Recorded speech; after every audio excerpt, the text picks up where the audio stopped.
This podcast was recorded on traditional Denizal land.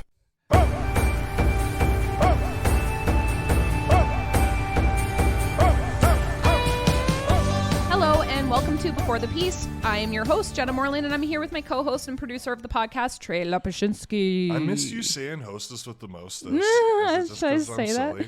I'm your hostess with the mostest. We finally got Trail Acko.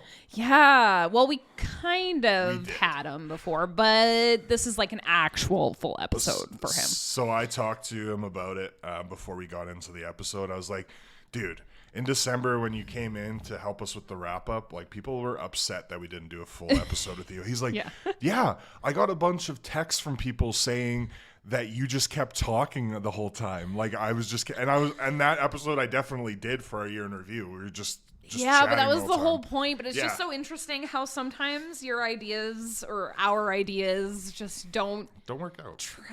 Translate to the viewer or the listeners, I guess. So it's just interesting because we had a full plan and then it just didn't go to plan. Well, the biggest thing that happened, I think, is like we advertised that Trail.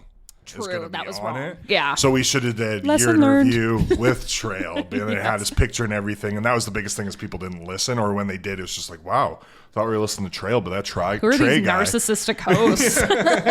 But now we finally have it. He was fully on the podcast. And it was interesting. It's a different vibe this episode. Because without you, it's just Trail and I, and we just kind of bro down. Yeah. Like, it's just a very bro-y conversation.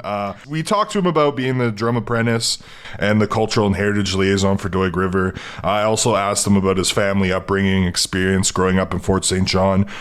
What's he doing to keep his cultural traditions alive, and so much more. I asked him a bunch of questions about everything, and specifically drumming. So I talked to him how he got into it, and basically why and that kind of journey for him.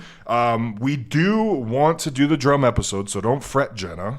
I still want to do the drum episode with Trail and Sam, and I want you to be there. But I thought it was very pertinent to bring it up because for Trail, it was important for him to talk about drumming because he didn't do too much with his culture, it seems, like prior to being with Doig, or like he wasn't fully immersed. Growing up. Yeah. Like he did. He was going to Doig all the time and he was hanging out with his friends in Doig and doing things, but it seemed like he got fully immersed in the culture and traditions when he started the job just last year. And now, he's very knowledgeable of what he's doing and he's growing and learning more, but drumming seemed to be the constant for him in his tradition, like the link to Doig River over the years prior to him working with Doig. Before that, he was in oil and gas just as a swamper. And then he told me, he said the reason he got out of that, like the money was good, but his soul was unfilled. Like he felt like he needed I just got more. chills. Yeah. Yes. So it was a very interesting episode. It was really good. And I just loved chatting with Trail a lot. And like I said, he's just like a homie to us at this point. So he's kind of becoming a regular here at Moose FM and energeticcity.ca. He actually is going to be doing a show on Moose FM, or already is doing a show on Moose FM once a week on Sundays. And it's it's called The Trail Ahead, which I love that name. I love that name. And it's really going to be like cool because Trail kind of has the creative control over this. He can kind of do whatever he wants with the show. So it's going to be cool to see what he does. So tune in to Moose FM Sundays at 1 p.m. to listen to Trail because I think it's going to be a cool show.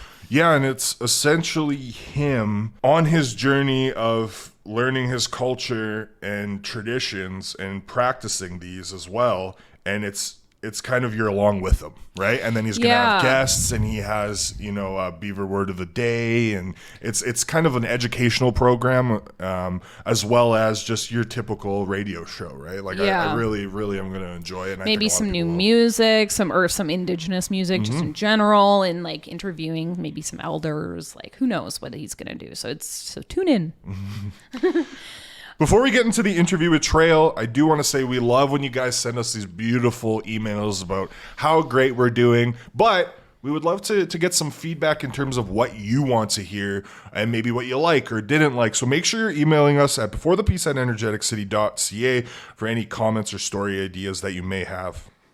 Yeah, and make sure you follow us on social media. We're on Instagram at Before the Peace and on Twitter at Before the Peace _. Dan Davies actually followed us on Instagram the other day. Oh, yeah, Mr. MLA. We're starting to get some followers, so thank you guys. Keep it up. And of course, this podcast wouldn't be possible without the help of Troyer Ventures. Troyer has been serving our community and the energy industry with tank and vac trucks since 2000. They're built on the principles of hard work, service, and community, and they're proud to offer the financial support to make this program possible. Also, shout out to EPSCAN Industries, who are known for building excellence safely. All right, let's get into the trail episode. Yay.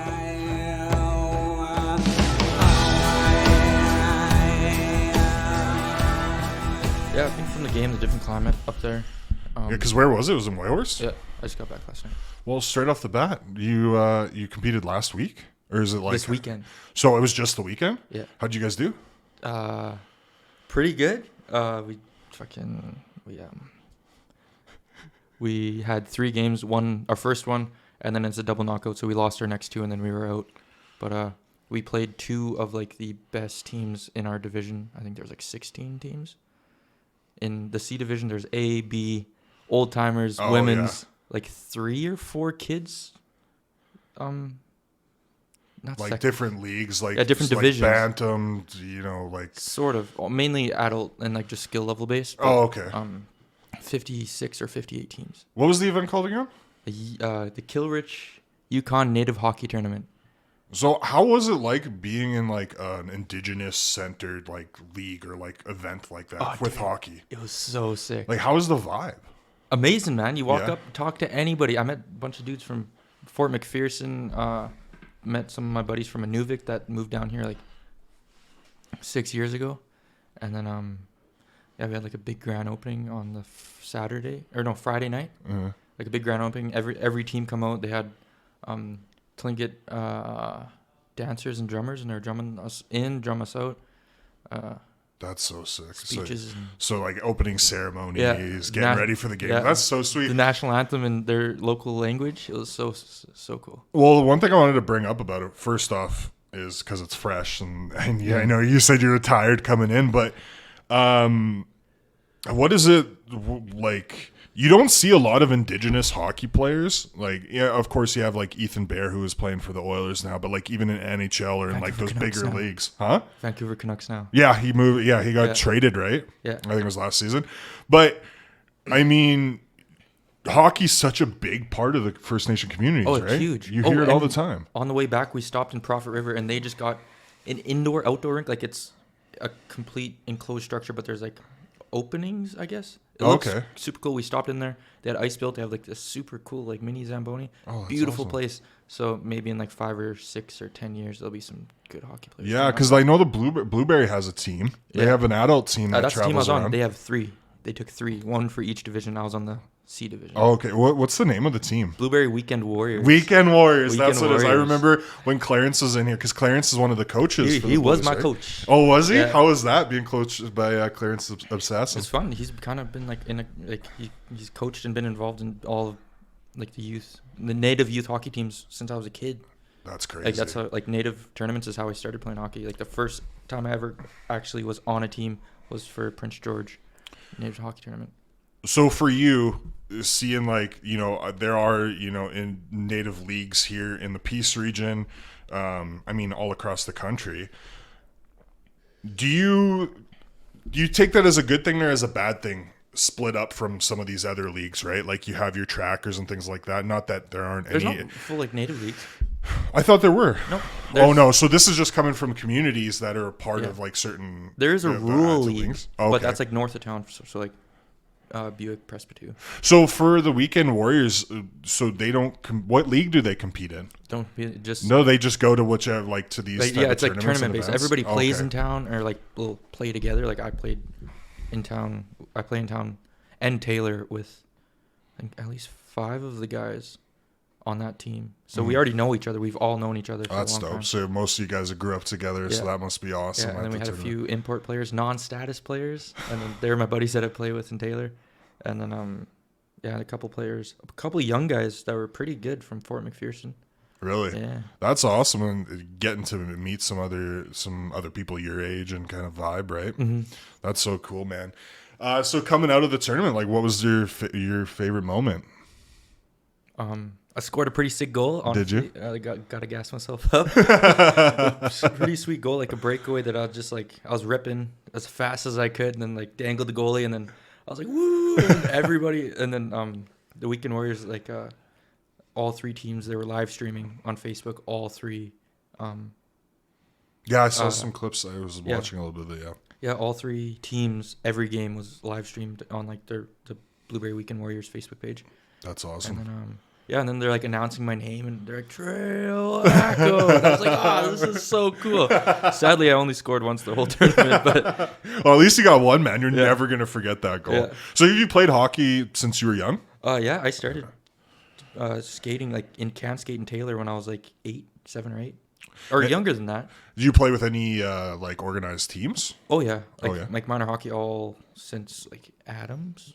Oh yeah, so like Fort St. John minor hockey. Yeah, Fort St. John minor hockey. I played rep 1 year, and yeah, I've been playing hockey ever since. I mean, yeah, most Canadian boys play hockey at some point. Yeah. I played when I was younger too, until it was too hard for my mom to find skates, and then I just went over to basketball and football. Yeah, because it's an expensive sport, man. Oh, dude, even now, like my wife wants to go skating and stuff like that, and I cannot find skates anywhere.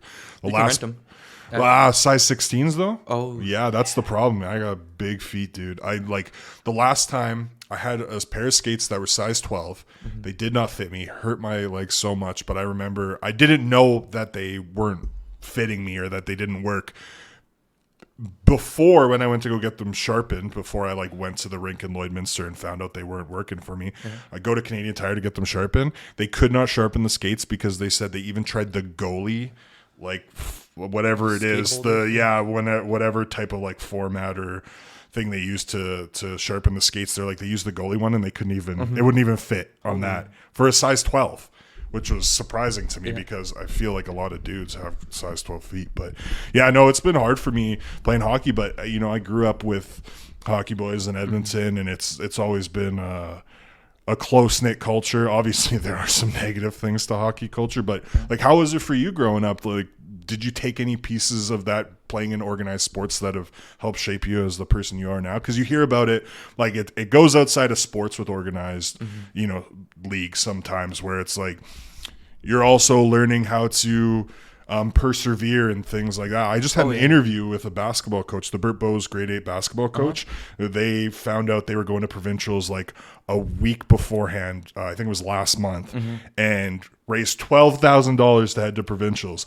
But she was just talking about how the conversation was with the boys beforehand, and like they didn't do well at the tournament, but they didn't even think that they were going to be going to provincials. So like talking with them on the bus ride home and having it as an experience for them that you're going to remember at some point in your life. Like you never forget that. Like every team I've been on, whether it be soccer, football, basketball, hockey, you always have that moment where you're like something that you take away from it. Was there anything for you with organized hockey or organized sports in general where you're like, yeah, I got this from that, like learning this type of thing in my life where a coach said this to me?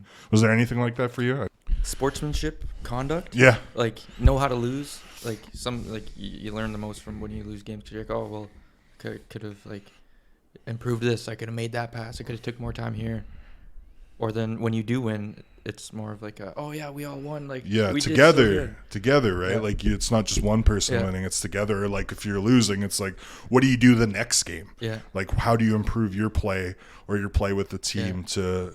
I love, there's always negative things that are said about sports and sports culture, and I think things are changing, but there's just so many life lessons you can get from it, man. And I just keep having these conversations with people where, you take it the losing mentality when you lose and not honing in on it and learning from it. Like that's a life.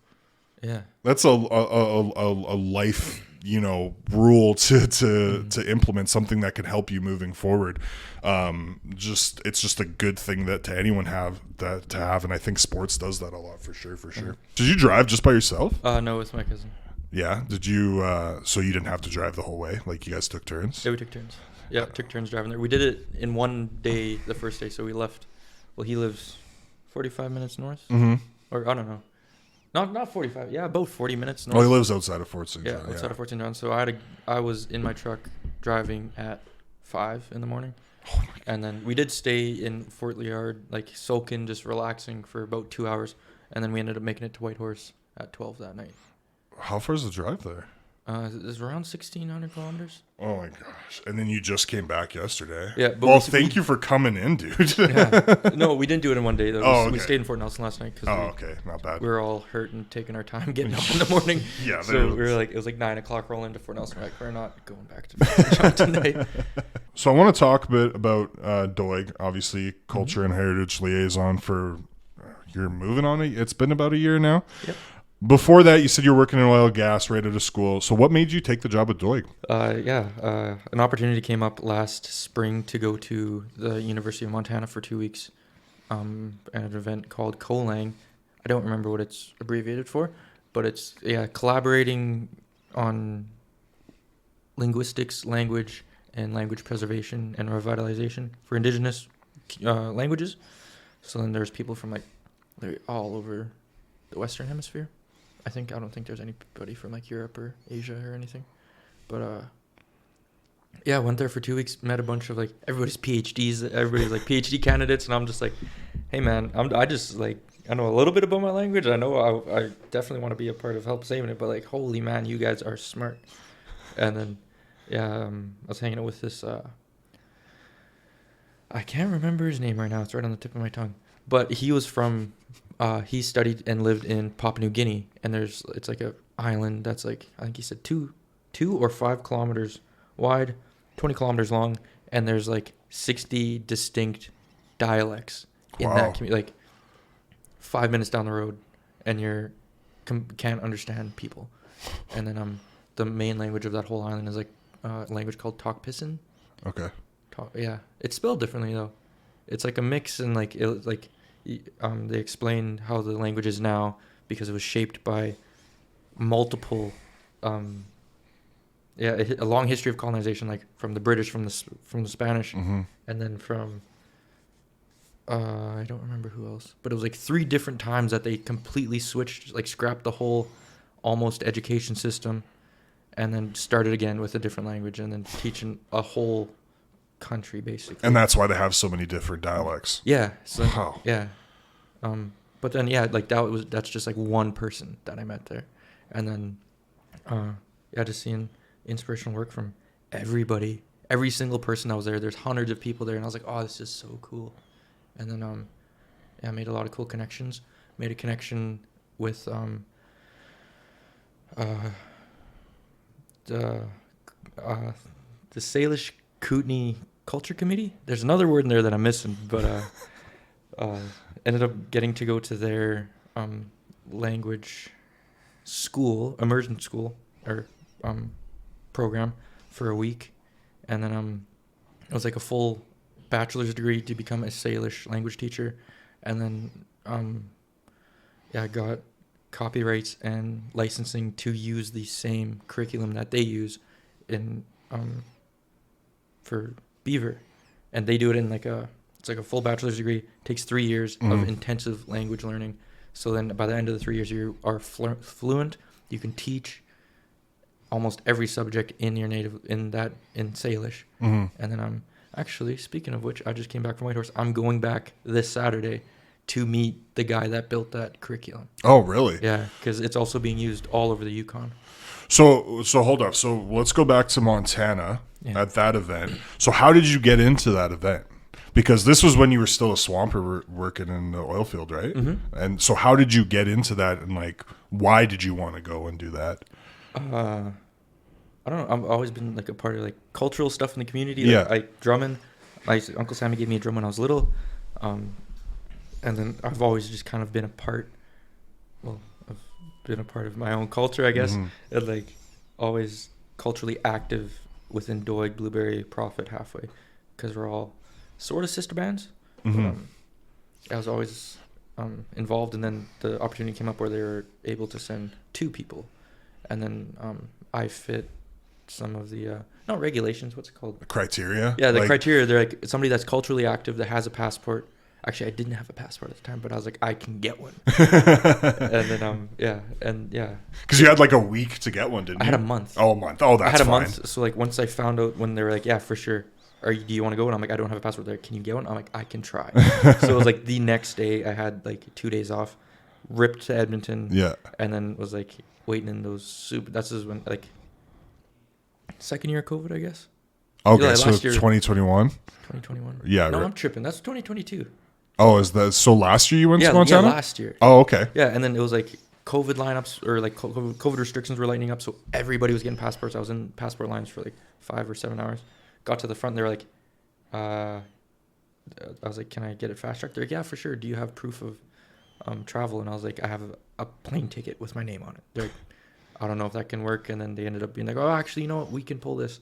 Okay, where's your passport picture? And I was like, I'm like, here. They're like, these are invalid. And I'm like, oh man. So, but thankfully they had a place I could get pictures right in Canada, a place in Edmonton. Man, you needed to go. And then everything aligned. Yeah, and it worked. All that jumping through hoops happened, and then I got my actual passport. Like I think it was like 5 days before my flight. Oh, that's why I probably thought the week, because I remember you telling me about that. That's crazy, man. So you had this amazing experience. You got sent through Doig, or was it Treaty 8? Through Doig. Through Doig, got sent to Montana. So when you came back, how did it lead to the liaison position with Doig? I came back and they had like the whole language team and all the people that work in and with the culture department there. We're kind of having a meeting and debriefing. Like me and Amy were debriefing them. My cousin Amy is who I went with.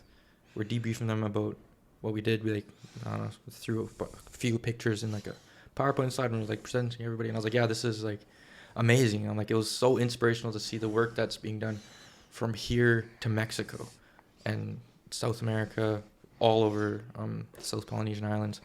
And then and I was like, it was super inspirational. I'm like, whatever I can do, like, let me know what's next. Like, what can I do with this information and the inspiration that I have, like newly invigorated inspiration that I have for like cultural revitalization, language revitalization. Like, do you want to come work with us? And I was like, sure. And I was hired. It was that easy. Yeah, they're like, well, welcome to the culture department. And I was like, oh, sweet. So we will get into what you do at Doig a little bit after, but I remember when we had our conversation a couple weeks ago, you said another reason for going to Doig and even going to Montana and practicing all these traditions throughout your life. You're still young. You're what, 22? 23, and you're still in all these traditions. Not that no one isn't, but like at a young age, it's cool to see that you're still actively trying to keep your traditions alive, language alive, things like that.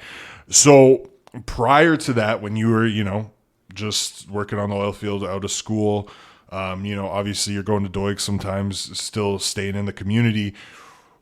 But was there anything missing? Because I remember you told me, like I said, a couple of weeks ago, you said it felt like there was something missing from your soul. Like it was almost like an unfulfilled feeling. Yeah. Is it fulfilled now, working in this position? Oh yeah, man. It just makes every day just makes me want to do it more. It's like yeah, sure. Like it's a job, but it's like something I'm passionate about. So it's like not really a job. It's just I'm doing things that I'm like think is so much fun, and like. Every time you talk about the position at Doig, dude, it gets me so stoked and so happy for you because like a lot of people in our lives are striving for that, right? Mm-hmm. We want the job where it's like it doesn't feel like a job because we love it so much. And it's just so cool that you get to do that while being a vital part of your community, right? Like you're trying to keep traditions and culture alive. So every day is an adventure for you at Doig, I'm sure. Yeah. Like it's new every day. So give me some like highlights of like what you do in the liaison position. Liaison. So I don't know. Yeah, I'm a liaison. I think I'm a cultural assistant is my full. Okay. Is it assistant to cultural? Because I have cultural and heritage liaison because you assist. Cultural heritage and language department assistant. Okay. But I don't know, wear many hats, I guess. I'm a drum group coordinator. So like I'm in charge of booking them. Like people reach out and they're like, hey, can we get the drummers to come to this event, or can we get them to travel to Fort Nelson? What's coming up soon? a couple of flag raising ceremonies in Grimshaw and Fairview or Valley View. I don't know. Somewhere over there, but like it's probably Valley View. Yeah, where they're going to be raising the Treaty 8 flag and Métis flag. Me and my wife have a friend who teaches. She's an Indigenous teacher in Valley View, and apparently the community there. I don't know which bands around there, but I know there was a band in Valley View. The town used to be where the band reserve itself was. It was I think it was the Dunvegan reservation. I don't know what. Like, yeah, I'm not too sure. Yeah, but they got like. But it would make sense that it would be in Valley View. I didn't know it was. Man, I'll have to look into that for sure because that's super interesting. Yeah, I've got some sort of relatives over there. Like I've known them since I was little. But yeah. So you're organizing the drummers, which you're a part of. You're a drummer's apprentice. Yeah. And then you're also working with archiving language too, correct? Or working what you guys have in the archive? Like, you have to explain it. So what are you doing with language? Language? Yeah. I help. Okay. Because there's 2 ladies I work with. Well, all the ladies I work with, like including my mom, Shirley, my auntie Annie, my cousin that I just went to Whitehorse with, his mom Madeline. She's pro. Oh, she's deadly. And my cousin Amy. And then Amy and Madeline have done schooling for they went to school for online school during COVID, for linguistics, a bunch of other courses that I can't even name right now. So they're Amy's the one who's making the little drums. Yeah. Did you get one? No, I didn't ask her. I think she said she was going to make me one. I'll have to next time we go down there. She's cool. She's deadly. Yeah, she's deadly. But yeah, they're the pros when it comes to the language work, because we work with a couple of linguists. One from Germany. I forget which school she's at with Germany, and then another fella, Pat Moore from UBC. And we do twice a week Zoom calls with them to do rapid word collection, to collect as much data and words that we can while there's still elders, before we lose any elders that might remember a word that they only heard when they were a kid. I remember that happened about a month ago. They were listening to an old recording, and then Billy was like, "Oh, I haven't heard that word since I was little." And we're like, "Yeah, that's." And then I was like, "Oh, yes, that's so cool." Like without that little interaction there, that word might be lost in the next 10 years. So just doing rapid word collection right now. Working on building a dictionary and on the you guys have a database, right, where you put all the language too? Is that what it is? Yeah. So you're making a dictionary. You're also doing some other stuff for curriculum. Yeah, we're working on college level. That's a curriculum I got from Montana, and then education packages for all the younger kids too, up to grade 4, of just a list of words, and we'll have activities to go with each word. It's all in games, crosswords, all that stuff. And what's that curriculum for? Is that helping with School District 60, or is that the learning? Because you guys have an education center on Doig, right? We will. Okay. Is it going to be built in the new, where the daycare is now? That new facility, or what's it called? Because that's the prayer house, right? The prayer house is on top, and then in the basement area is the daycare. Is the daycare. Okay. So where's the education center going to be? It'll be, there's portable trailers there now. But I didn't see that there were trailers there before. It's been a couple months since I've been to Doig. But yeah, I don't remember when we're going to do the first groundbreaking, maybe in May. That'll be huge. Yeah. So you guys will be part of helping come up with the curriculum. Obviously, Doig will be coming up with the curriculum, but are you working in partnership with School District 60? Yeah, we have done partnerships with School District 60, and meetings with them all the time, and getting this curriculum that we're working on now into schools, and just having elders come in and talk, similar to the to any School District 60 school. So Dr. Kearney, okay, that's sweet. That's sweet. So you're working with the I forgot her name, but the School District 60 Indigenous Principal? Is that her title? Pat. Yeah, Pat Jensen. Yeah, Pat Jensen. Isn't that? Yeah, she's the principal of. Isn't that the title? I don't know. We've tried to. I've talked to her before. She's the top dog of the Indigenous Education Center. And then we're working with her, having Doig Day coming up, and having a pre, sending out I think we're sending out pre. Before the kids go there, they'll have the day before the field trip out to Doig. They'll have you guys are gonna learn about scraping like moose hide work. Yeah. That's like we have stations of, so they learn the whole process, and we'll have like a moose hide at every stage. Do you keep them out there scraping it the whole time so they know how hard it is? Oh yeah. Oh dude, it's dude, I haven't even done it, but I've seen some people do it. Oh man, it looks so it is hard. And like I've got shown up by elders time and time again. Oh yeah. Like, because the only person I've seen do it was the Saquon documentary that Mabel Harden? Yeah, it was Mabel, and I was at the Lido when they aired the documentary, and she's talking about it and doing the scraping. You could just see with technique, she's talking about the technique and the pressure going down. And it's a big piece of moose hide that takes sometimes like weeks. 2 weeks. 2 weeks. On average, crazy. For one person every day. And yeah, and that's a couple hours scraping too, right? Yeah. Because you got to make sure that you get all the hide off, and then all the flesh off the inside of the hide, all the hair, and like outside. I don't know what the layer of skin that holds your hair. You got to get that all off, and then get it right down to like a few. The epidermis? Epidermis, maybe. I don't know. But yeah, something like that. Yeah, we ain't talking about definitions here. We're talking about indigenous culture and history. So if there's any events going on, say you guys have something happening at the Tea Arbor, is that your department's organizing that event too? Some of them. Okay. Yeah, a lot of different departments will hold different events down there. A lot of partnerships between departments. Yeah. We'll all get together and do I don't know, planning together. Be like, hey, like what can you do? What can you do? And then what can we all bring together to make this event the best? So it just seems like in your position, and a couple of tons of all the departments within Doig are working to not only sustain the First Nation, but also to keep, again, we'll keep saying this throughout the podcast, but culture and traditions alive. How important is that for you? Because you even said before you were even at Doig, when you were going to Montana, you heard about language revitalization, and you had that interest, and now you have a job where you're actively working to do this. One, how fulfilling is that? And two, how hard is that, like on a daily basis? Would you call your job hard? Because I mean, you think about it, the work you guys are putting in is for the future, right? Yeah. And it's to keep the language alive. Like if that, for instance, you gave the example of that one word. If you guys never heard that, if that didn't come up, then that word's potentially lost. And now you wouldn't, I guess, know that, but it could be something where it could be seen as a negative. So do you kind of have that thought process, or you're not thinking negatively? It's like every day you guys are working your butts off to try and make sure that, everything's set up for the future on top of, culture and traditions are staying alive now and moving into the future, right? I guess I think it's super positive.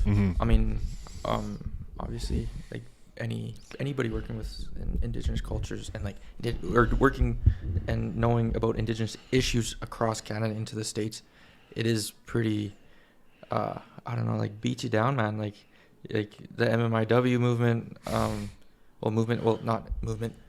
epidemic, really. Yeah.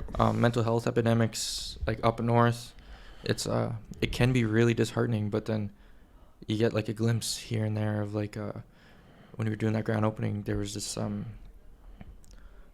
this young lady that finished Master Apprentice language program, and sang the entire national anthem in Southern Shoshone, and then that it's like little moments like that, just keep the fire in your chest going, and you're like, okay, we can persevere anything. As Native people everywhere. That was in Montana, sorry? Oh no, that was this weekend, man. Oh, this was at the hockey tournament. Yeah, this is Friday. Oh man, this past Friday. When you look at all, you mentioned it, when you look at all the, bad things going on, because it seems like, especially after the 216, obviously a lot of us, non-Indigenous people, I don't know why I put myself in there because I'm AT, but non-Indigenous people in general kind of learned about it when the 216 came out, and now I think it's more top of mind. It's being talked about more. It's the publicity about it is cool. Yeah, businesses are being culturally conscious. And I know communities are probably Indigenous people in general are probably frustrated because this isn't something new to your communities. But do you see it as a positive, like we're moving in a good direction, just as a whole, as a society? It's the first step in a good direction. It's the first step in educating everybody about Canada's true history. Yeah. Yeah, like the real history of residential schools, day schools, the 60s scoop, all of that. But then at the same time, like having those conversations, like especially with elders that have firsthand experienced that, it can be triggering for them, and like you don't want to make them uncomfortable or bring up those feelings that like, you know, like I don't know how else to say it other than like having like a flashback, making them relive it. Mm-hmm. Like that trauma, right? It's like a trauma flashback. I mean, I'm not a doctor, but I would say it's in the realm of PTSD. Oh, you know, 100%, right? It's just probably not diagnosed that way, but I mean, generational trauma is, I assume, it fits within that realm, right? Like there is pieces like that. So when you're speaking with elders, do they think it's going in the right direction with what's going on with you know, media talking about it more, businesses again being more conscious of who they're hiring, what they're doing to support other groups? I mean, some people can see it as it being a selling point for some major businesses who are doing these orange shirts and things like that. But in my head, I think it's a positive because now it's being a norm, right? So like residential schools, Orange Shirt Day, like these conversations are now becoming a norm. They're becoming mainstream, which I find is a good thing because now the mass majority of the country, specifically in Canada, are now knowing what's going on. I don't think you can go to anyone who's non-Indigenous and bring up you know, residential schools and they wouldn't know unless they really tried not to. You know what I mean? So when you're speaking with elders, has anyone, and I don't know if they're keeping up with it, but have you talked with any elders, and are they thinking that we're moving in the right direction as a society as well? Oh yeah, I think so. Because like probably like in the I don't know, certain like ages of elders, like when they were growing up, it wasn't like they didn't show off that they were Native. They had some were trying to hide it. Yeah, it was taught that we shouldn't have pride and shouldn't be proud of who they are. And then now 2, 3, 4 generations after, like one of the deadliest things you can be is Indigenous, you know? Yeah, and I think, you know, now just, it's such a big flex. Like wearing this, like check out this sweater, man. Dude, it is so sick. I do some of the clothes you bring in, I'm like, dude, I want it. I've got some new stuff. Dude, man, the Vans one you brought in, oh my God. No, it's the champion sweater. It was a champion sweater. That was so sick. I like that one too. Okay, we'll have to talk about our fit later on. But yeah, no, it's cool. And like you're saying, shirts, like everyone is wearing it on their chest, whether it be literally in clothing or practicing their language or whatever. You know, I go to Doig and I go to any community. Even when I was in Blueberry, speaking with Sandra Obsess, and Did like, you get to see May?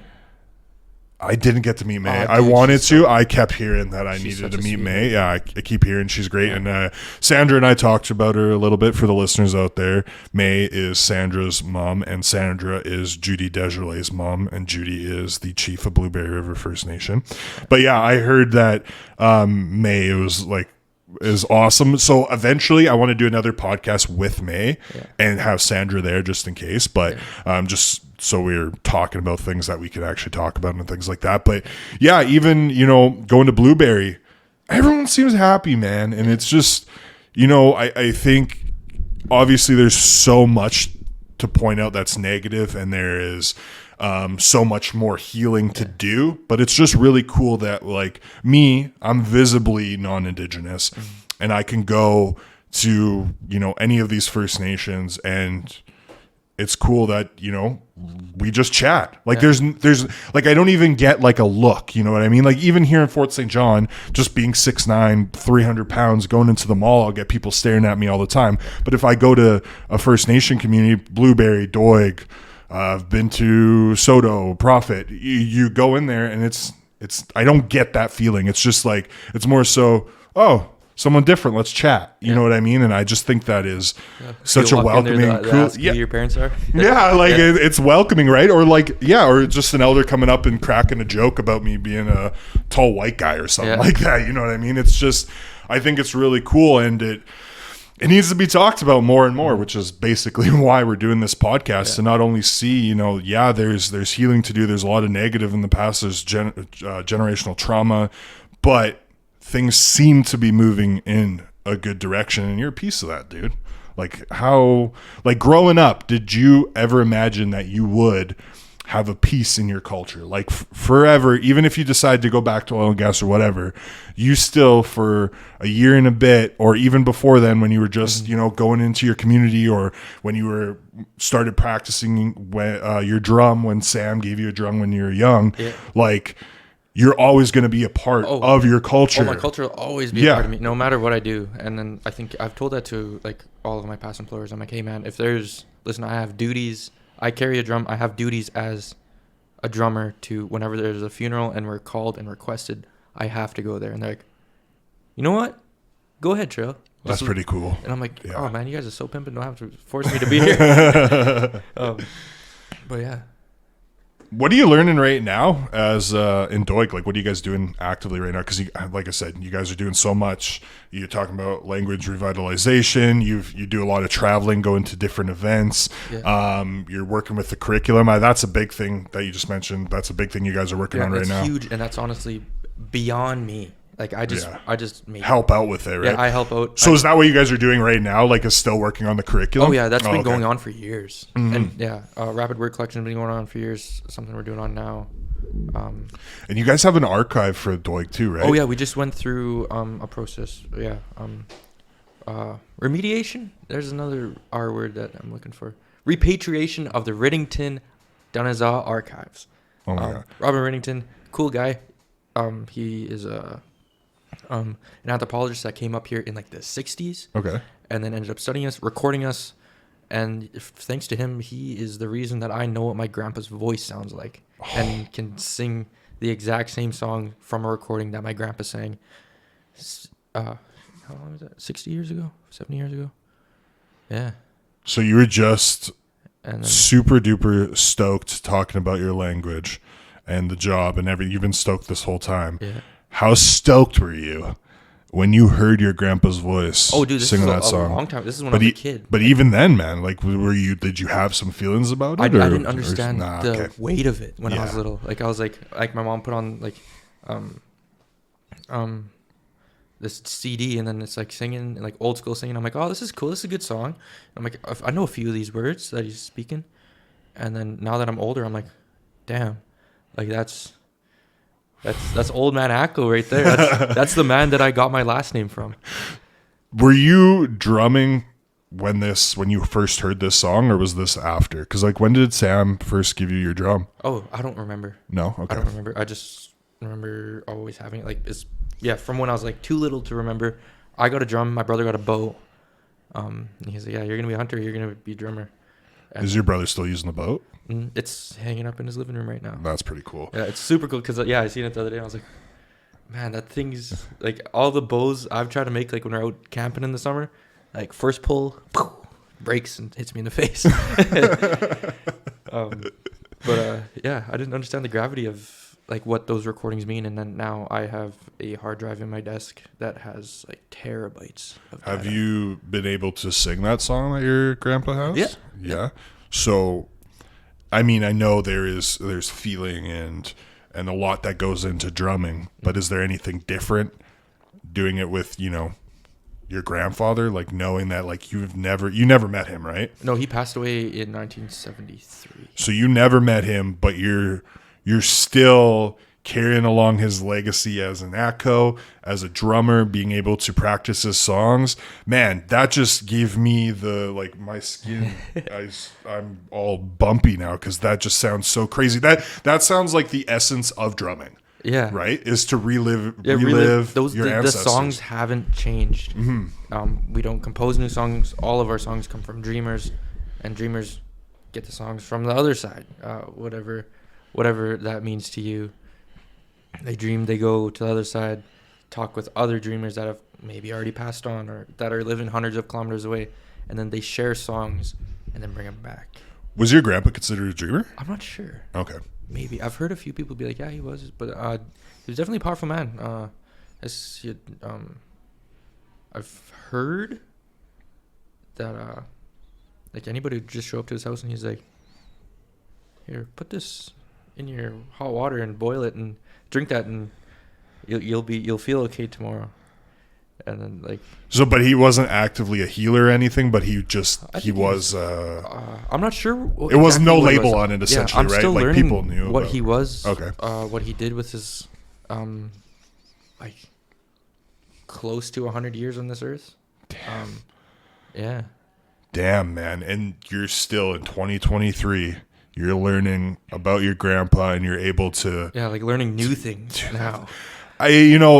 It's sad in a way, but I think if you look at it differently and just where we're at, I think that's just so powerful and so cool, man. Like that I don't know anything about really my ancestors other than, what my grandma has told me or my grandpa and things like that. But it's so cool that not only did your ancestors in general, but like, that your grandpa, fit into the community and helped the community and was a big part of the community. Like you said, a powerful man. You're still getting to learn from him. You're getting to sing his songs like so many years down the line. That's just such a cool thing. Yeah. Did you ever think when you first, picked up the drum? Well, I'm guessing you were super young when that happened, but I mean, maybe, coming out of your teens when you were picking up the drum, do you have those thoughts about your ancestors? Like when you're drumming a song, what's going through your head? What's the feeling that you have? I'm just trying not to mess up. But when we start, I'm like, okay, I'm like amped up. I'm like excited. I'm like, okay, let's get going. And then after a while, like the physical, like I guess I have to explain what I'm doing. I'm pretending to hold my drum and drum on it right now. After a while, I don't have to think about it. Like my hands just go, and it's like when you're holding it there, and then everybody else starts drumming, you can feel every other drum through, like vibrating through yours, and it's something crazy. And then after a while, you start drumming, and then you don't have to think about the beat. You just go along with the song, and then you think about this same song has been sung for hundreds of years, maybe. And it's like each song has a different meaning. Every song has a meaning. Every song has a purpose. Do you ever think of every song has a story? Where the dreamer was, or like what their thought process was thinking through that song? Like that too, right? Like each song has a story. Each song has a different meaning, a different purpose. And the dreamers, like filtering it through them to come up with these songs. Do you ever think about them? You might not know them by name or who they are, but do you have that like kind of sense that almost you're connected in a way by singing these songs? Oh yeah, there was this dreamer named Gaia. I'm not sure how much I can share. But he is. We're good to talk about dreamers and things like that too, right? Like kind of like what they do. I know we can't go into specifics. Tradition. Traditions. Okay. I'll tell you. Okay. Hey, there's a guy Gaia. I don't remember how long ago he lived. All I know is long ago. He is currently buried somewhere in Montney along the creek in there, and we're trying to find it. They found his grave a little while ago, and then that was before GPS. It was just on maps, and then it was marked a little wrong. So, like springtime, pretty soon here, we're gonna go and like find where he was buried, because of the stories. Like he's going across the creek, and then he knew it was his time to go, and then he just fell off his horse, and then they took him about 300 meters up the hill, and buried him right there. So he's just where our old reserve used to be, where the old Mountain Reserve used to be.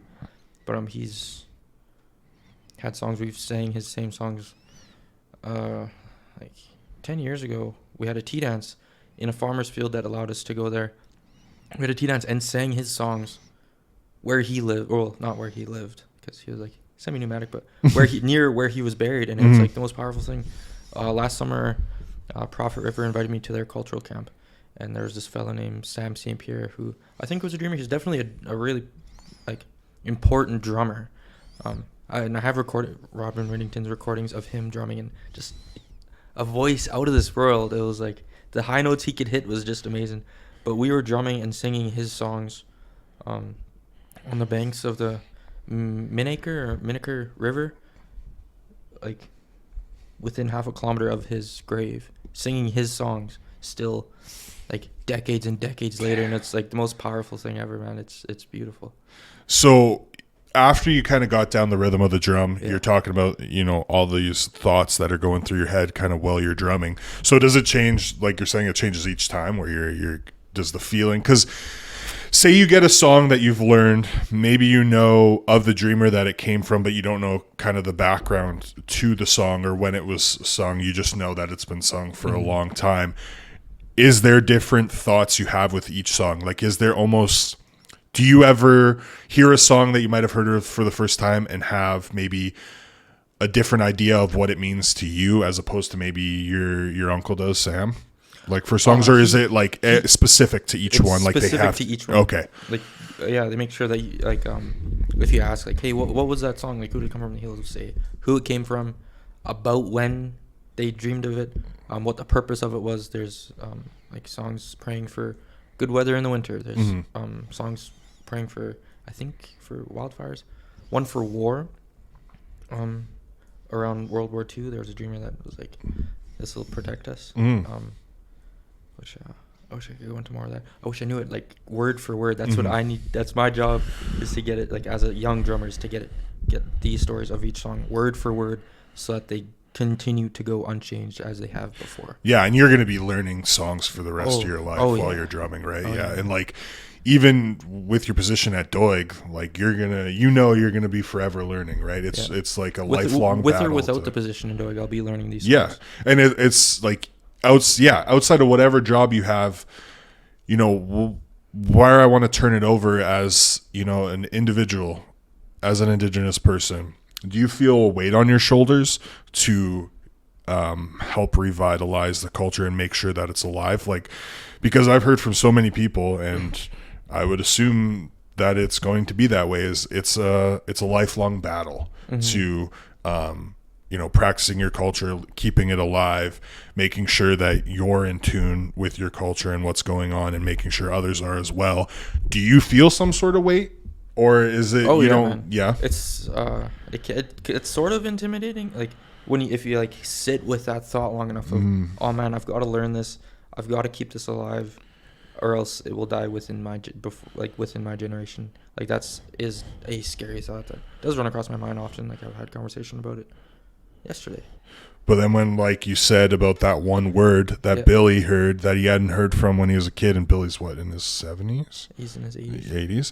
And you have that crazy feeling of like, oh my God, this could have been lost. Yeah. All you got to do is like step in the band office, and then somebody there is making coffee, have a conversation with them. They're like, yeah, you know, keep going. You're doing good. And then like, yeah, that's what I was going to say. So you're working towards like those type of feelings, like, yes, this is a step, like this is a milestone, like even just that one word. Yeah, sometimes you don't realize it, and you'll go like weeks or months without seeing any progress, and then somebody will come up and talk to you and be like, hey, like you're doing a lot better than the last time I chatted with you, like good for you, keep on going, you're doing good.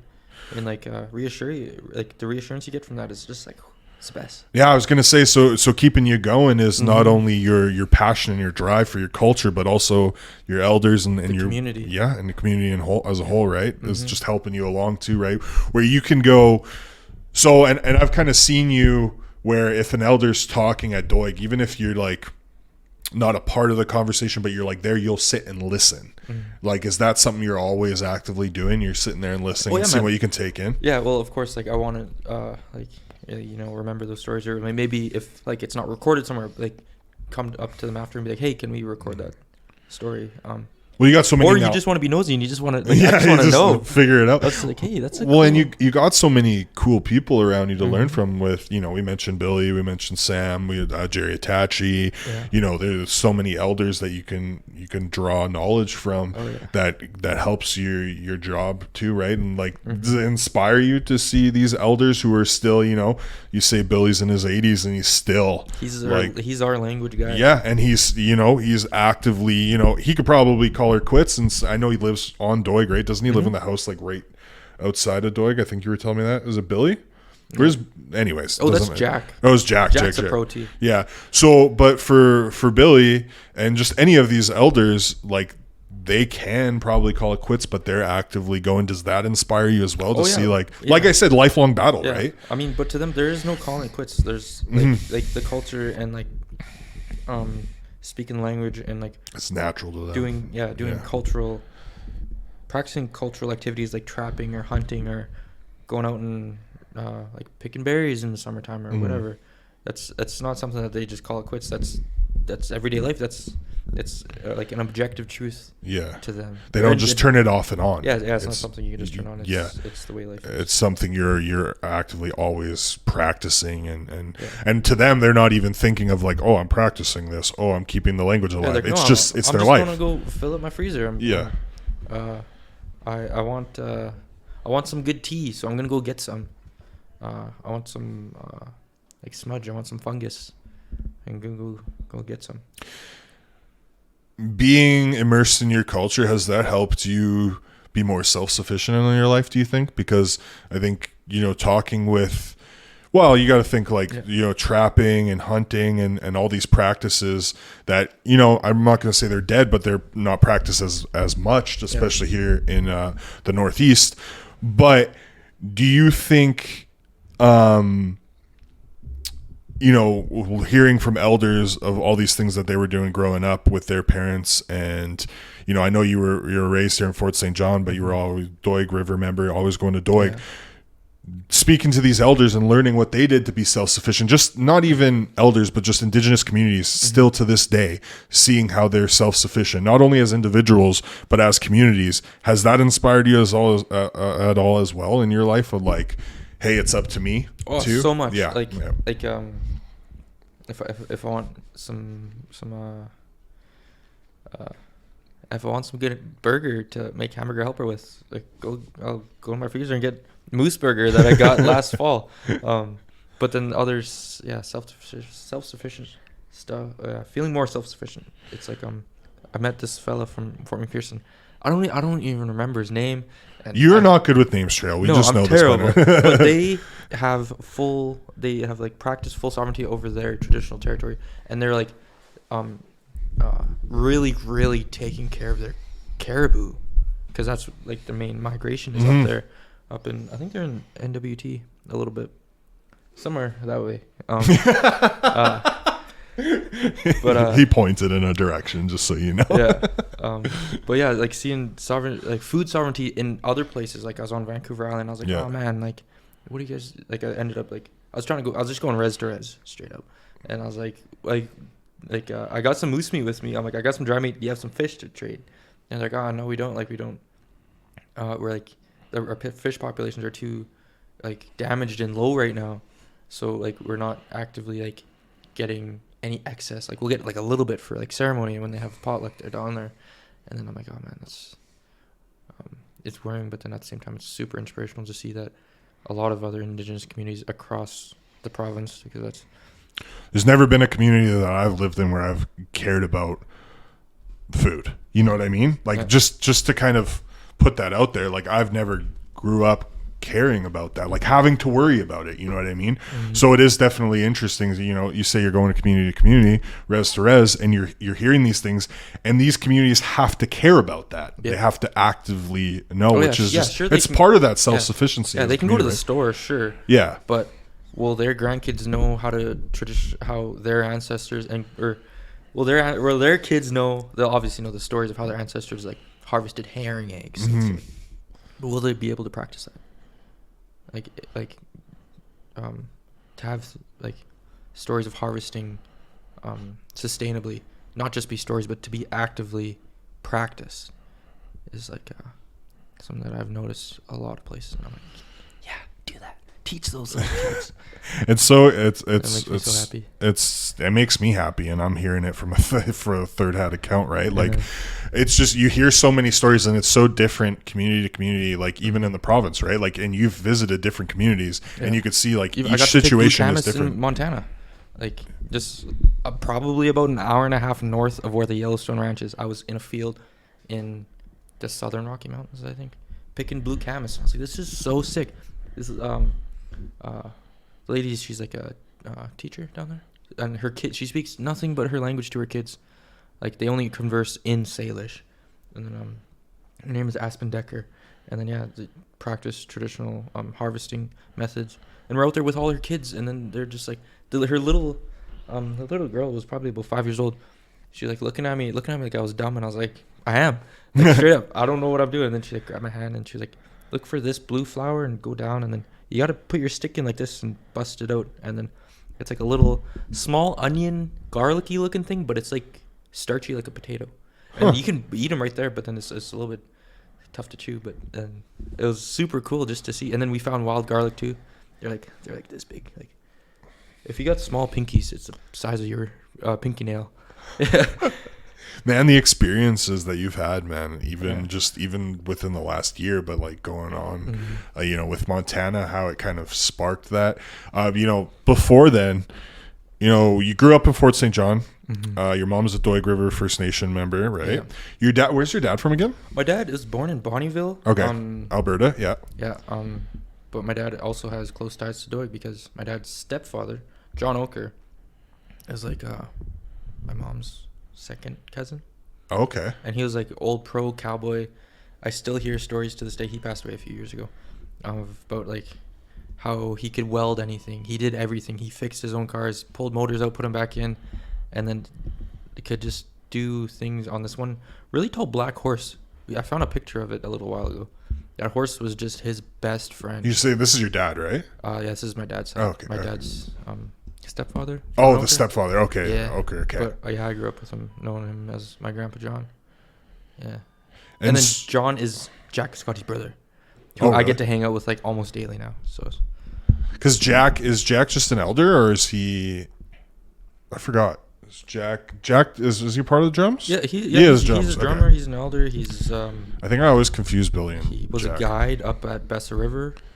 If you ever drive through Buck and Horse, that's where Bessa River Outfitters used to be, and he just loves driving up north because his daughter is actually Valerie Scotty, who was. Okay, yeah, I know who Valerie is. So going back, so how did your dad and your mom meet? Because of that connection, was your dad in Doig? I think so. Yeah, my dad was just close proximity to Doig. Always grew up like I drove. He was just always come over because of his stepfather, always coming to Doig like for visits, vacations, kind of thing like that, and just ended up meeting your mom. Yeah. So, your dad's white, right?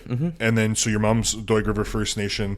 So you guys, I'm guessing once they got together, they moved into Fort St. John, into the city, and then you grew up here, you and your siblings. How is life like in Fort St. John, like growing up? Because I've heard a lot of things even before you were growing up, where it was the wild, wild west, a lot of racism, a lot of things like that. I've definitely heard accounts of that. Yeah. Do you think it was the same for your generation too? Like you said, you're 23. No, definitely not as bad. Like the stories I've heard from just generations before me, they're like, oh yeah, like it was rough going to school. Like I don't know. Yeah, school was rough. Just being in town was bad. Being called racial slurs all the time. Yeah. Racism, like just old racism. And then I heard it was talking with Connie, I think it was in her second, third episode. She was saying how bad it was here in Fort St. John growing up, and just her and her siblings were fighting all the time, right? Because the racism was so bad. Someone says something to you fight them.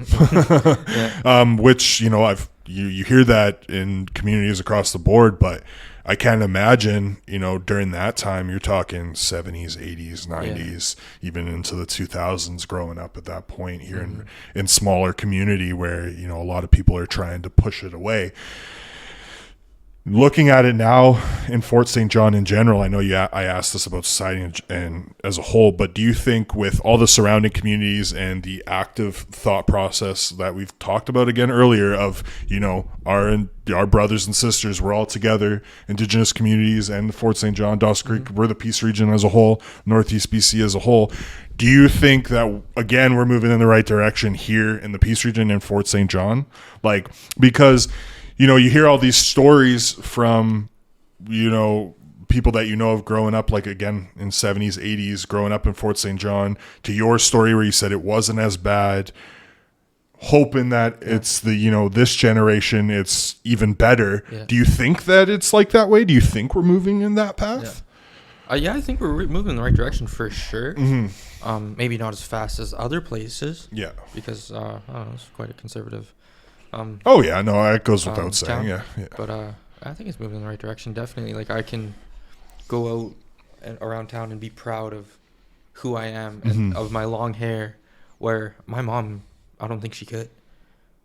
She definitely could, but she'd be scared of like you're always worried about someone saying something or be discriminated in some way, or not being able to use her credit card at a store in town when her and my dad were together, and they had a joint account, and he walked up to the teller and was like, "Is something wrong with my wife's card?" And he's like, "Oh no, there's no reason," but he was asking to see my mom's ID because he didn't believe that she had a credit card, which isn't all that long ago. Yeah. And I mean, I've heard so many different stories. Like, I mean, even to this day, there's situations where, you know, I will go out, you know, a lot of my friends here in Fort St. John are women, and like we'll go somewhere or talk with someone, and there will be situations where a person, usually a man, is just talking to me, even if I'm not the main person to talk to in that situation. You know, it's things that like it's almost like shadow discrimination, like people were raised in a certain way that or like grew up in a certain way that they don't realize, like something like that. Do you think, you know, this is a huge question again, but do you think there's a way to stop that, even with racism? I don't think it's as blatant now, but it's pretty secretive now. It's pretty secretive. Yeah, that's the thing is, I'm reading this book right now called How to Be an Anti-Racist, and most of it is stemming from the States and you know, black people, but it definitely does talk about, you know, all of the BIPOC, and you know, the biggest thing is there's like almost levels to it of like, nowadays it's more so like not minuscule, that's the wrong way to put it, but it's like there's blatant racism, and then there's, again, like you said, like the secretive racism, where I still think is evident. How do we combat that? I mean, like, I'm not looking at you for a complete answer, but like, in your opinion, because in my thoughts, it's just the best thing I can do is gain my knowledge, know what I'm doing, watching my language on how I'm phrasing things and what I'm saying to people, and keep working on that for my whole life, hoping that it passes on to someone else. Or if I hear someone that maybe I'm close with who's saying something that is racist or discriminatory in any way, that I'm not getting mad at them, but explaining to them why it's wrong and what they're saying. Is there something like, is there anything that you're doing to actively do that? Like when you're going, I guess just practicing your cultures and traditions itself and sharing your knowledge is one of those ways. Yeah. But is there anything that you're practicing every day to try and combat, you know, when you're on the streets of Fort St. John or in a certain situation? I know that's a big question and it's fully loaded, but I just kind of want your thoughts on it, man. Like it's, I don't think there's a proven, you know, correct answer. It's just, you know, what are you doing, I guess, to combat racism every day? I'm not sure. Educating anybody that's willing to listen. Yeah. Like anybody that has open ears and they're like, hey, they see like a less fortunate person on the street, and I'm like, hey, they're like, hey, like, what's up with that? I'm like, maybe I know them personally, and I'm like, oh well, I'll explain the story. I'm like, yeah, they've been through like some shit. They have like serious trauma that they're trying to treat that trauma with addictions, because that's addictions stem from just you're trying to suppress or treat, like self-treat trauma or anything you've been through. Yeah, these thoughts rattling around, or like pains you have, or anything like that. Like that's where it comes. Yeah. And you know what? When we talk about it, it sounds like a simple definition, and it is sort of. I mean, there's a lot to unpack there that I don't think we can fully speak on, not experiencing it myself, especially. But I mean, I guess it's just it pains me to think that like some people don't understand that. You know what I mean? Like they can't have the empathy to like look or even like analyze that situation, even if they don't have the empathy of like thinking of it on a bigger scale of what generational trauma is, and like why substance abuse is linked to that as well, with Canada's dark history and the fucking colonizers. So growing up, like just going back, how did you practice do you think you were immersed in your culture growing up, or like what are your thoughts on that? Because I know obviously Sam gave you the drum, as you mentioned, when you were younger, and you've kind of been drumming since you were young. Was that kind of the only thing you had to keep your foot in the door other than going to the community and hanging out with people when you went with your mom and your dad and things like that growing up? Being immersed in the community. Speaking Beaver in my house. Like simple commands like eat, put on your socks, go to sleep, be quiet, the biggest one. How do you say be quiet? Nazat. It's like this. Nazat. Hey, you. I tell it to my nephews all Nazat? Nazat? Hey, you, Nazat? Yeah. It's like, you be quiet. I'm going to say that so much here in the office to the journalists. Yeah, Nazat or Wela. Wela. Wela is cut it out. Like, quit it, cut it out. Like, these aren't words you're using for your radio show, are you? I don't want to ruin that for anyone who's listening to A Trail Ahead on Moose FM every Sunday at 1 p.m. And you have Beaver Word of the Day. Word of the Day. Is any of those words part of it? I don't think so. Okay, so hold those on the back burner for anyone listening. Those are daily words to use whenever you want. So what was the other one you just said to me? Sorry. Wela. Wela. Cut it out. Cut it out. Yeah. Wela. Yeah. I'm going to say that to so many people here in the office now. Yeah, I think that's... So you were definitely getting pieces of your culture growing up. And then like going out to the community. I remember my favorite thing was I remembered when I was little, I memorized like my cousin or like my auntie's phone numbers, so I could call them and be like, ask what my cousin's doing, and be like, hey, can you bring them to town, or can I come stay the night with you? But I'd see their phone number and I'm like, yes. I'm like, Mom, answer the phone. Like, it's Auntie Debbie. Like, let's go. And then she'd answer the call, and all I hear is, oh, you got a moose? Okay, we'll be out there soon. And I'm like, yes, because as soon as anybody got a moose, I knew that I was gonna get to stay there for 2 to 3 days and be able to eat moose meat, hang out with all my cousins, have bone marrow, like fresh off the animal. Like, I was walking yesterday and we're eating the marrow out of the bones like today, and it's like one of the richest things you could have. Dude, I had bone marrow just tried it a couple of years ago. I heard it's so good for breakfast. Like all the proteins. Breakfast? Yeah. I guess so. Yeah, I heard because of the protein and everything, it's like one of the best things you can have for breakfast. That's why I skate so fast. That's why you got that one goal. Yeah, I got that one goal. It was just legs, that's it. Well, that's awesome, because like when we've chatted before, I just wasn't at the assumption that you like didn't really practice, like, not that it wasn't there, but you didn't practice as much. So on top of, you practicing in your household, even the school system at that point, you had indigenous teachers. Yeah, the social support or the native support workers were deadly. Yeah. I'm not sure if I should name drop, but I'm going to say there was 6 of them. I remember every single one. And there's really? For good reasons? Yeah, great reasons. They're like straight anti-vibes right down to the core. Yeah. Nothing but love. Like, you just go to them like for support or like anything. So if you grew up not practicing your culture as much, but you were still meeting these teachers, these support workers, do you think you would still have the love and be immersed in your culture as much as you are now? Was it that impactful? Like say there was a kid who maybe when they go home, they're not talking Beaver, they're not going to, their community, whether it be Blueberry, Doig, or whatever. Maybe they're just seeing Fort St. John. They're not actively practicing it. But then at school, they have the support workers and things like that. Yeah. Do you think that's enough to keep the tradition alive as well? It's pretty damn close. It's enough to push the kids in the right direction, to make them have connections of like cultural fellas. There's this one fella, super cool dude, David Rattray. I've known him since I was little. He'd take all the indigenous kids that wanted to go in schools, indigenous or not, to like recreational sweats, and have them just be immersed in the culture and like cultural activities and cultural field trips at school. And it was like this coolest thing. So like there is resources and there's like amazing people like David or that would see, and that's the cool thing too. Their culture, and it's like you see this dude coming into school with this black leather jacket and like he's got this beautiful long white hair, like kind of like how my hair is sitting right now, like beautiful long white hair, and he just walks with a sense of pride and like tells you about beauty and teaches you how to smudge and how to see and look and smell and think in beauty, and it's just like.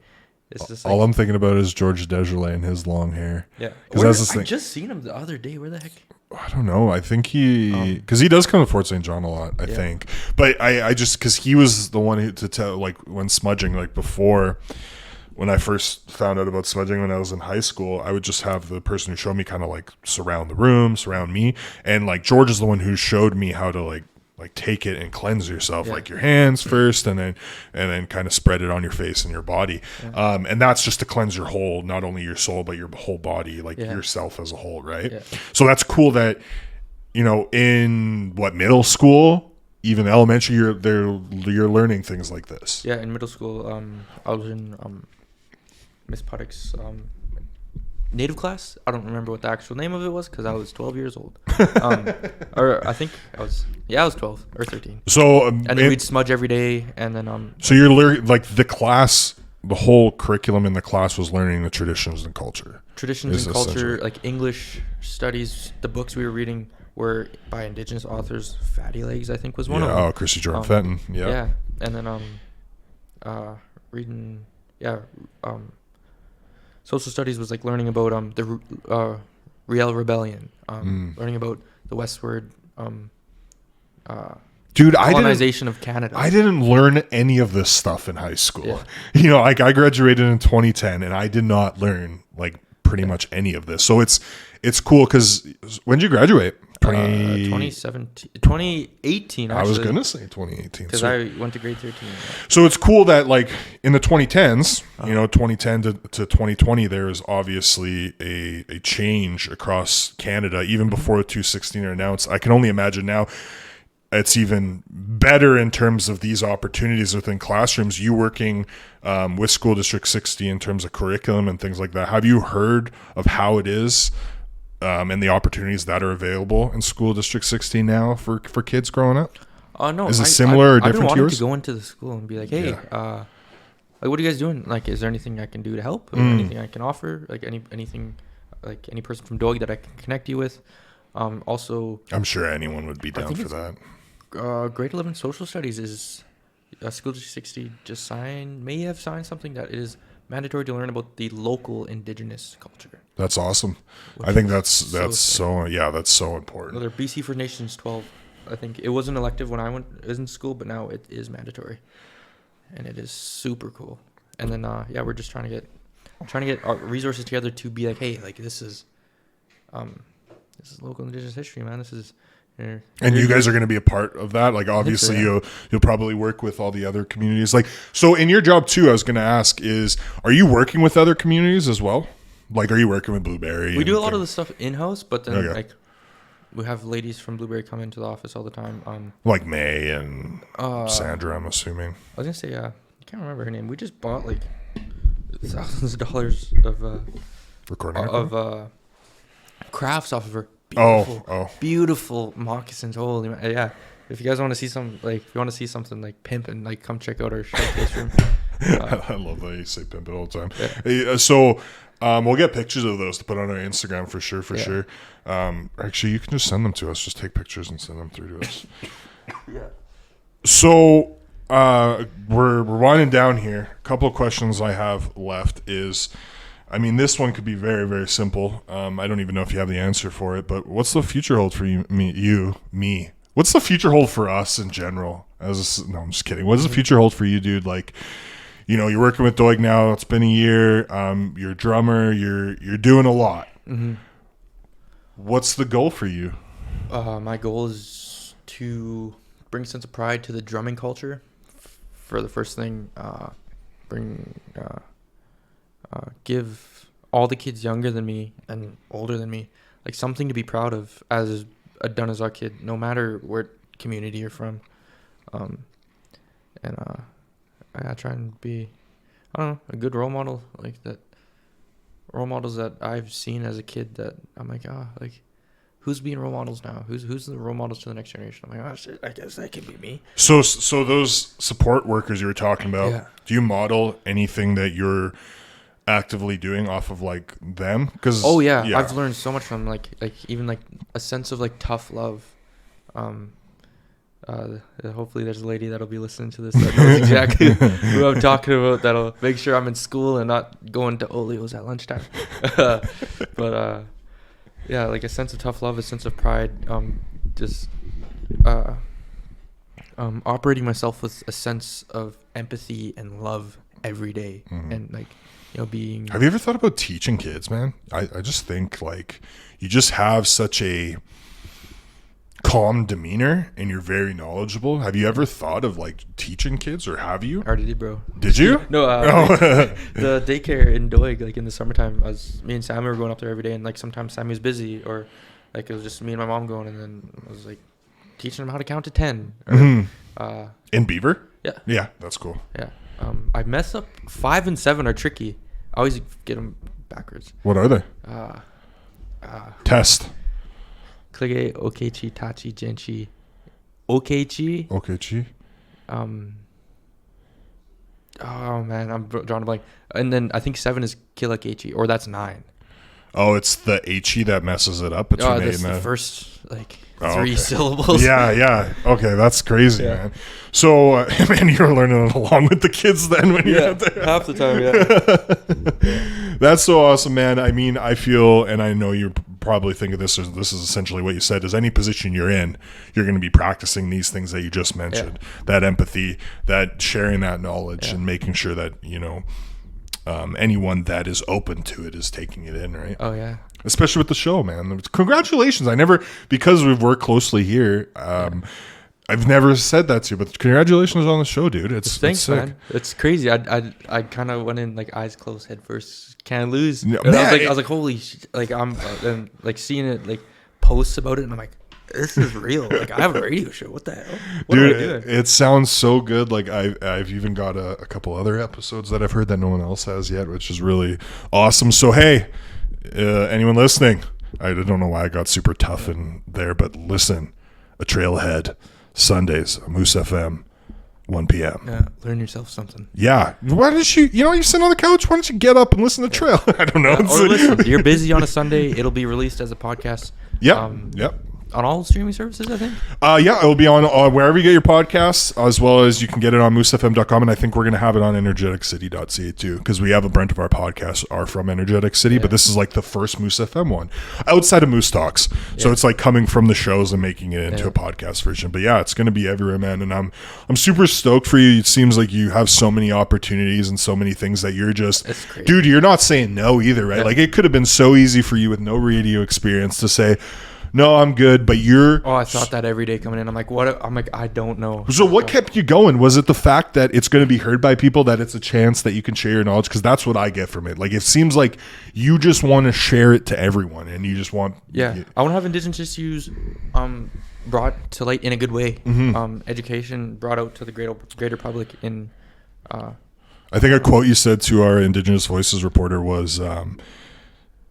to tell Indigenous history out without the colonizer voice. I might misquote and just paraphrase there. It was something along those lines. I don't remember. It was something along those tell lines. Indigenous history and stories from an Indigenous point of view. There we go. That's a better way of saying it. Yeah, man. So you know the end of the question that we always ask. I know you've already said what reconciliation means to you when you actually your first foray on your first guest appearance on the podcast was during the Reconciliation Day last year when Jenna went. Federal holiday now, man. Yeah, it is. And you spoke with Jenna, who's just getting kind of sound bites from people telling her what reconciliation means to them. And it was kind of a short little clip. Your mom was on there as well, I believe. All this work you've done since then with Doig, with drumming, the travel you've done, has your answer changed? Oh, yeah. I think my answer to what reconciliation is will constantly evolve. Like as it should. Yeah. I think the word should evolve, in my opinion. But I was writing a story the other day. I was editing one. I believe it was our Indigenous Voices reporter's story, and I just hate saying reconciliation so much because I just think reconciliation pretty silly, man. Yeah, I think the power of the word is gone, in my opinion, and I think a lot of people would agree with that. Maybe some people disagree, and that's totally fine. But you know what the problem is? I don't know what other word to use. It's like now just a part of my vocabulary for coming together with Indigenous communities and non-Indigenous Canada in general, specifically the government and Indigenous communities. So it's like, it's just the words used so much, and I don't know another word to use, right? But I mean, that can be an episode for later on. I'm sure that conversation will keep coming up. I think we need to find another word, but I can never, like, I don't like saying it. I don't like beating it into the sand, because now it just seems like it's too easy, and it just seems like some people are annoyed with it. Yeah. But then there are others, like, I think we've only had 1 or 2 guests on Before the Peace in the last year and a bit who have said something against the word. Right. And one of them that stands out to me, and Jen and I have talked about this before, was Christy Jordan Fenton. Mm-hmm. She talked about reconciliation. Mm-hmm. Right. Everyone uses this word and is like, if you say this word, then it means you're down for equal opportunities, and you're down you're not for just an ally, you're an accomplice. Yeah, that you're an ally, you're an accomplice, but it's just like, where's the action? You know what I mean? And that's kind of how she phrased it. Hopefully I'm not ruining it too much on her explanation, because it was wonderful. But, we have to actively do stuff, right? Mm-hmm. This podcast is one of them. And I will pat myself and Jenna on the back all day long of like, hey, we're not here to tell people what we know and tell them that it's, this is concrete proof of whatever. We're actively just having conversations like you and me, or I'm asking you these conversations about your life, but we're just shooting the shit, right? Like, we're just 2 buddies hanging out and learning about just your life, not mine. Yeah. But you know what I mean? I think there is another word. It's just finding it, right? But then the problem is that word then going to get beat to death, right? Like, I don't think there will ever be another word outside of reconciliation. It's just, for me, I want to practice explaining it and the action that needs to happen for it, right? Does that make sense? Like, I definitely, I don't know. So what are your thoughts on the word reconciliation and the meaning of it to you too? Yeah. The meaning of it, sure, like reconciliation means like reconciling past wrongdoings and all that. I think that's what I said like last year. Yeah. But like the word has been beat to death in pieces of legislation where they're like, we're trying to reconcile wrongdoings, but then they don't actually do anything worthwhile. So it's like, like if that's what your definition is, if that's what you're doing for reconciliation, then why should anybody else do anything more? What do you think needs to be done between Indigenous communities and Canadians in general, just the non-Indigenous, just Canadians as a whole? What do you think we need to do to continue to heal? I think that's a better way of putting it. Being such of a us and them, and being us as a whole. Like, even saying, it seems weird for me saying Canadians and then Indigenous communities, right? Like, we're all Canadians. Like, I think that's a part of it too, is also correcting ourselves on like, hey, we're together in this. That's essentially what you're meaning? Right? Yeah, like we're all together in this. Sure, we might not live in the same communities, but we are, like, even everybody that's listening to this in the Peace region, you are a treaty person. Every single one of us are. I'm understanding that we're all one and the same. Like, sure, we all have our personal differences, and like, sure, you might like look different. Like, I got long hair, you don't got so much long hair. Well, that's because I'm balding. I would love to have your hair. I'm just scared of that too. One day it might. Dude, I'm going George Costanza on us, dude. But being not so much of a us and them. Oh, those people over there, that native community over there, they're it's like, no, like they're our neighbors, man. Like if our reserve wasn't taken from under our feet in 1945, we would have been literally neighbors. And then I'm not really sure. It changes definitions all the time. I don't know what we can do to, like, as Canadians as a whole, to heal together, educate each other, be understanding with each other. Patience, right? Patience. I think part of it too, we don't like the word reconciliation, but it still holds weight in terms of, everyone knows what it is, and then it branches off into residential schools. It branches off into, you talk about Orange Shirt Day and the meaning behind Orange Shirt Day and things like that. Like, I think it still holds power. I just think people are getting sick of it. But do you think we have to be patient towards that word too? Do you think like it still will hold importance in the future? Yeah, I think it still will. Yeah. Maybe not necessarily hold patience for it, but instead of being patient, do something. Yeah, I guess so. Yeah. Go visit the Indigenous Artist Market. Like, it's just across the street. No, it's a block away. It's a couple blocks away from here. Yeah, like go visit there. Go chat with. I don't know. You got a local Native homie. Be like, hey man. Ask questions. Yeah, ask some questions. Be like, hey, where? Like, tell me something about Charlie Lake. Go visit Charlie Lake Cave House in the summertime. The upgraded trails. You live in Hudson's Hope. Go check out the museum there. There is a First Voices exhibit there. There was. It might be gone now. Super cool though. Done by First Peoples Cultural Council. There was an exhibit at I remember hearing about it. Yeah. Hudson's Hope Museum there. They have a drum sitting in one of their showcases. Now it does that in that case. It says it is a Dene drum, or it says it's a Dunazaw drum. It is a Dene drum. Mm-hmm. There's like some differences. Like they have their snare on the outside. Dunazaw drums snares are on the inside. And I tried to correct the lady there, and I was like, that thing that's wrong. And then she was like, I don't know, so maybe I have to go, instead of just like somebody visiting the museum, go there as a cultural heritage and language liaison and be like, hey, listen, like this is kind of wrong. You should probably represent. Yeah, to put the right information out there. Put the right information on there. Like, like, hey, I didn't come here to fuck around, you know? One thing I try to practice too is like, say I'm at the airport, North Peace Regional Airport, right? And they have, there's the Chetwynd carving, the chainsaw carving there, the wood carving. There's like some other pieces that were donated from Doig, I think, or just maybe from the museum. One step I take is always reading what they are and looking at them, right? I think that's a piece too, is it's just have an intrigue, man. It's just, it's really trying to have an interest. And even if you don't, it's just being conscious of. In the airport, there's a fat, like 4 foot wide drum on the ceiling. Yeah. Next time you walk under that, look at the names on there. If you recognize any of the names and know somebody with that last name, ask them about where they got their last name from. Like this place called Attache Flats that'll probably be flooded pretty soon. It was named after this Chief Attache. It was one of like the first important family heads here when like the first HBC fort was built down at the old fort. Wow. Yeah. There's so much history here. And so much. It's like we're all learning more and more. Like I just like a couple weeks ago really learned about the history of the Montney.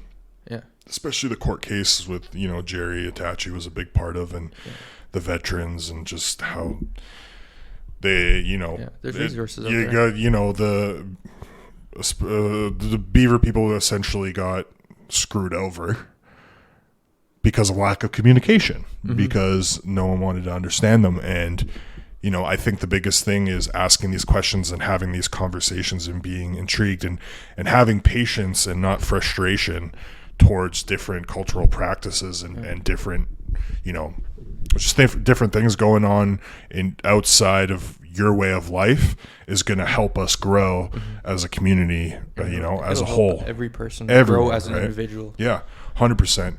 Trail, I loved this conversation so much, dude. We'll definitely have you on again. I mean, obviously, I need you and Sam on because we want to have a full-on drum episode. I know we kind of teased it a little bit with your history. I teased it on the radio show because I want him to get him. I want to get him, dude. But you can't. The songs that you do on the radio, you have to do different ones on the podcast. You and Sam. Oh man, there's a repertoire of hundreds. Oh, I know. I'm just saying. I'm just to put a point out there. Trail, man, we're going to have you on again. I appreciate you so much, dude. Thank you for being here. Yeah, thanks for having me. Bye.